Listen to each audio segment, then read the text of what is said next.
Hi guys, সকলোকে ৰমাদান মুবাৰক। ৰমজান মাহৰ আজি প্ৰথম দিন কেনেকৈ পাৰ কৰোঁ আহক দেখাই আছোঁ। বেডৰুমৰ কামখিনি হৈ গৈছে, বিছনা পাতি ঝাৰি লৈছোঁ, ঘৰটোও মুচি লৈছোঁ আৰু খিৰিকীবিলাক নহয় বন্ধ কৰি দিছোঁ। ইমান ধূলি আহে বাহিৰৰ পৰা, কি ক'ম আৰু, সেইকাৰণে বন্ধ কৰি দিছোঁ। এতিয়া পাকঘৰত সোমাওঁ, ইফতাৰীৰ কাৰণে ৰেডি কৰিম এতিয়াই, কাৰণ ইফতাৰী বনোৱাত সময় লাগে নহয়। এইটো হৈছে দালি, বৰা খাবৰ কাৰণে, পকৰা খাবৰ কাৰণে, আৰু এইখিনি হৈছে বুট। এইবিলাক নহয় মই শেষ ৰাতিয়ে তিয়াই থৈছিলোঁ। আৰু বাহিৰত দেখিছেনে ইমান বতাহ দিছে আৰু ৰ'দো উঠিছে, তামাম ৰ'দ উঠিছে। এইবিলাক চাফা কৰিলোঁ, আকৌ মানে ধূলি আহি লেতেৰা হৈ গৈছে, সেইকাৰণে বন্ধ কৰিয়ে দিছোঁ। আৰু কাঁহী বাতি শেষ ৰাতিয়ে ধুই থৈছিলোঁ, সেইকাৰণে মানে বেছি সময় নালাগিল, সুবিধা হৈছে অলপ। এতিয়া বুটখিনি সিজাই লওঁ আৰু দালিখিনি পাতাতে বটি লওঁ,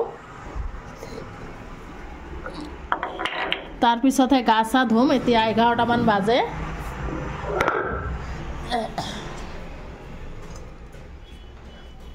অলপ কষ্ট কৰি বাটি লওক, তেনেহ'লেহে খাই ভাল লাগিব।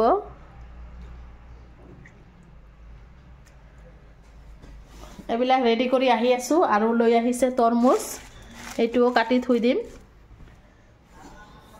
গাইজ, দালি বটা হৈ গ'ল, লগতে কাটা বাছা কৰি ল'লোঁ। বুটটো সিজাই লৈছোঁ, দেখিছেনে, বুটৰ লগত আলু দুটা সিজাই লৈছোঁ। আলুৰ চপ বনাম আৰু ইপিনে বেঙেনা চপ বনাম।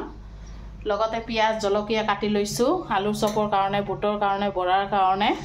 এতিয়া বনাম কেইটামান পিঠা, অলপ নহয় নাৰিকল কুৰা আছে, এইখিনি কেইটামান পিঠা বনাম, সেইকাৰণে আটাখিনি গুলি লওঁ। আলুখিনি এনেকৈ ভাজি গোল গোল কৰি থৈ দিলোঁ আৰু বেচনটো গুলি থৈ দিছোঁ। ইয়াত জলকীয়াৰ গুড়ি, বেচন, চাউলৰ গুড়ি, অলপ বেকিং ছ'ডা আৰু জিৰাৰ গুড়ি, আদা ৰচুন বাটা এইখিনিয়ে দিছোঁ, অলপ পানী দি। অলপ কালি জিৰা দিম এতিয়া। আৰু পকৰাৰ কাৰণে এইখিনি ৰেডি কৰি থৈ দিলোঁ। এতিয়া বনাই আছোঁ পিঠা কেইটামান। এইখিনি নাৰিকল আৰু ডাইচ দি কেইটামান পিঠা বনাম, বনাই পেলাই আহি আছোঁ। গাইজ, আবেলিয়ে হ'ল, এতিয়া আচৰৰ নমাজটো পঢ়িম। নমাজটো পঢ়ি নহয় ইফতাৰী বনাম। এনেতো ৰেডি কৰিয়ে থৈ দিছোঁ আৰু বাহিৰত নহয় বতাহটো কমিছে, বতাহ নাই, খিৰিকীটো এতিয়া মেলি দিম, দেখিছেনে। আগত নমাজটো পঢ়ি লওঁ, তাৰপিছত ইফতাৰী বনাম। আপোনালোকে ব্লগটো শেষলৈকে চাই থাকিব।